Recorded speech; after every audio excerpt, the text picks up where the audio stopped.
I'm going to show you how to build a Minecraft 118 starter house with a really small footprint that has everything you need and only uses easy to get blocks from the overworld. Then I'm going to give you the world download for free. Don't you go anywhere.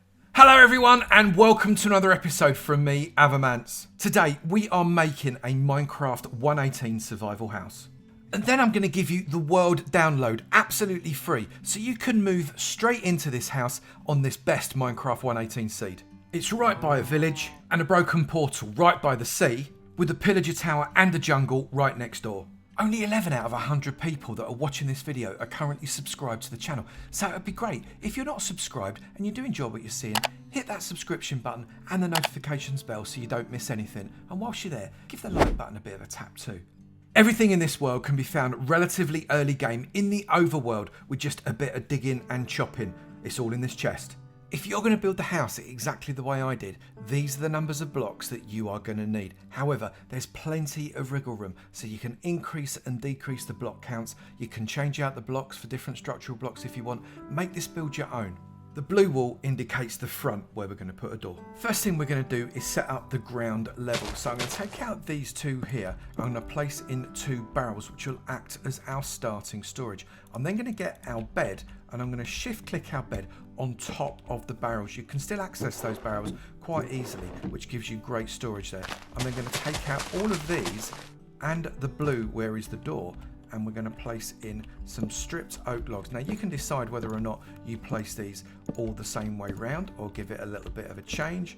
I like it to be changed up just a little bit to give a bit of texture. I'm then going to replace this central piece here with a hay bale, and we'll see why we're doing that in just a moment. Then using a mixture of cobblestone and stone, I'm going to come around this first layer here.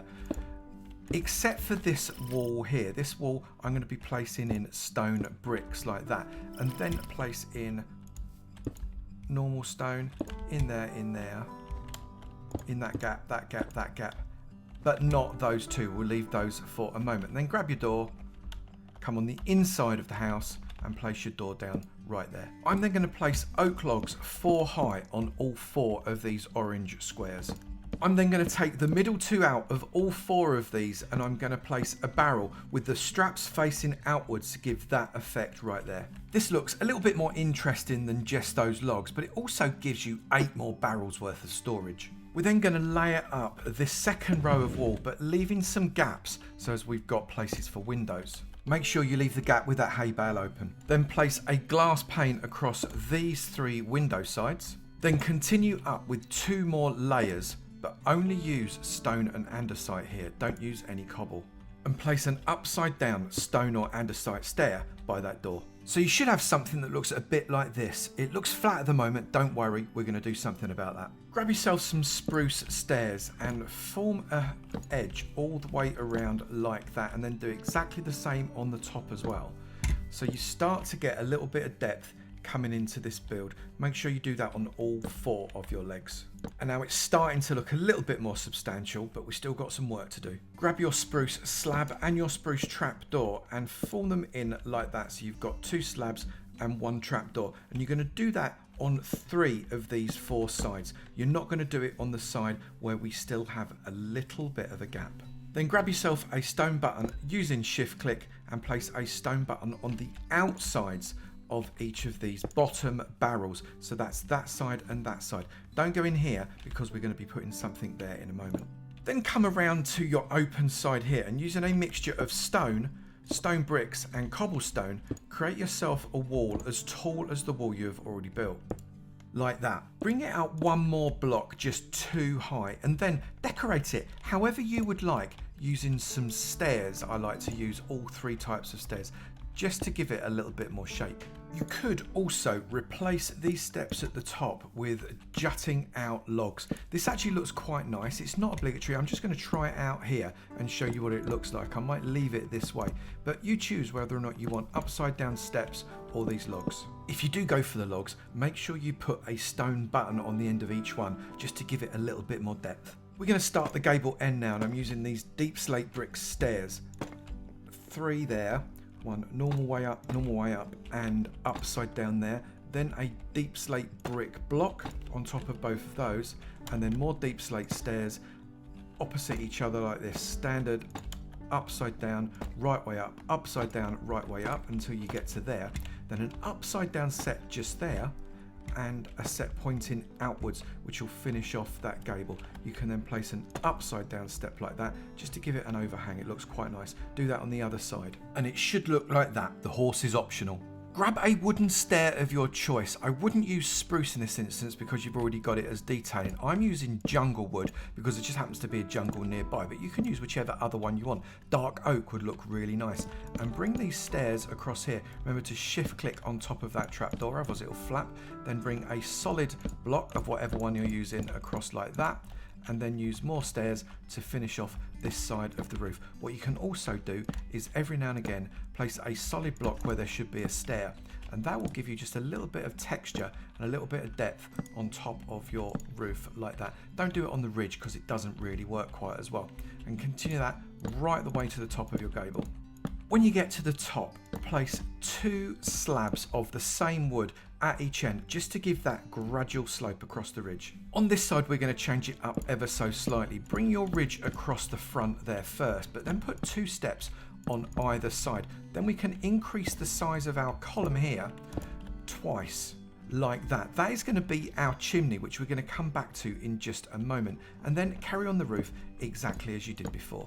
Make sure you leave a hole in that wood right above where you've got that hay bale, and be careful to surround that hole with stone, not wood. Exactly like that. And once you've got your chimney up to the level of the lowest part of that roof ridge, you want to come in with some steps, and again use whatever steps it is you want to use, and just tweak in that side, otherwise it's going to start to look way too big. We can then just pinch in this here using some other stairs of your choice like this, and that will allow us to have a nice tapered chimney that the smoke will actually come out of. And what you can do now is you can bring in some detail to this chimney to make it look like it's just a little bit worn by putting upside down steps instead of blocks of the various blocks that you put in. It just gives it a little bit more edge, and as a result makes it look like it's been used a little bit more. So at the moment our roof is just one long tube, and we need to sort that out. So we're going to take some stripped oak and we're going to place it on the top of where we would have had that stone wall, and then we're going to punch a hole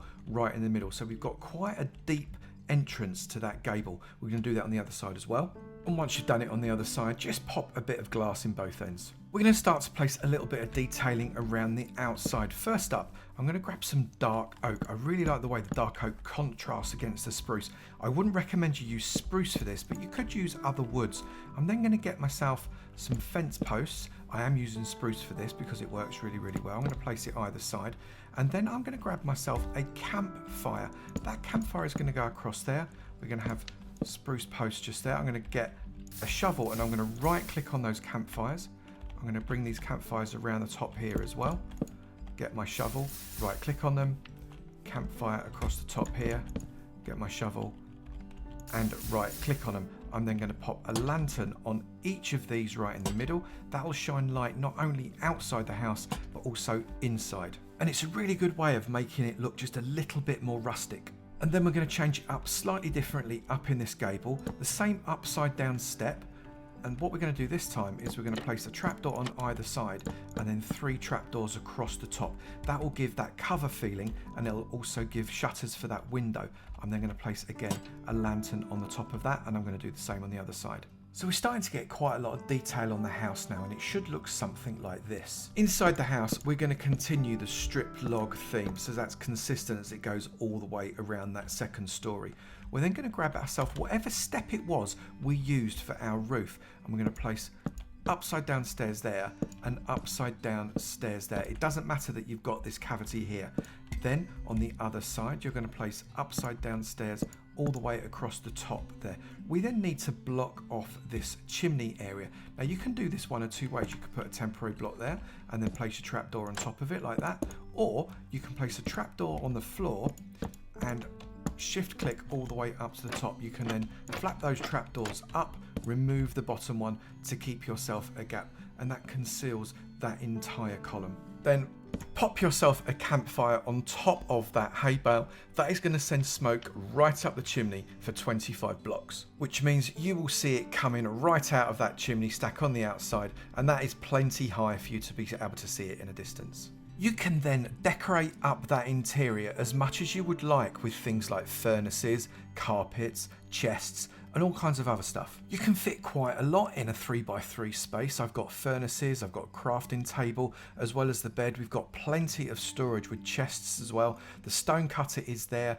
We've got a little shelf with a plant in it. We've got a pot plant. We've even got a pressure plate to open and close the door. I think this is a complete house. All that's left to do now is to sort out the outside. And that sounds like a job for a time lapse. So sit back, relax, enjoy the music. Let's do some landscaping.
One Minecraft 1.18 starter house with internal fittings and external features, all for you on a world download for free. Path made just of path blocks, gravel and a little bit of glow lichen to give that texture.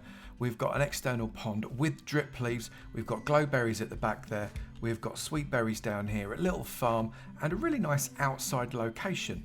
Inside we've got plenty of storage, we've got a nice fireplace, 2 furnaces there, and also the ability to do a lot of crafting, space to sleep. It's everything you need. This amazing best starter seed for Minecraft 1.18 is available for world download with this house already built on it. It's the perfect spot. You've got a village, you've got all sorts of things really close by, and it is there for you completely free. Go to avamance.com for full details on how to download this world and install it into your game. Sorry Bedrock players, this one is Java only. I'm unable to convert it at this time. If I can in the future, I definitely will for you.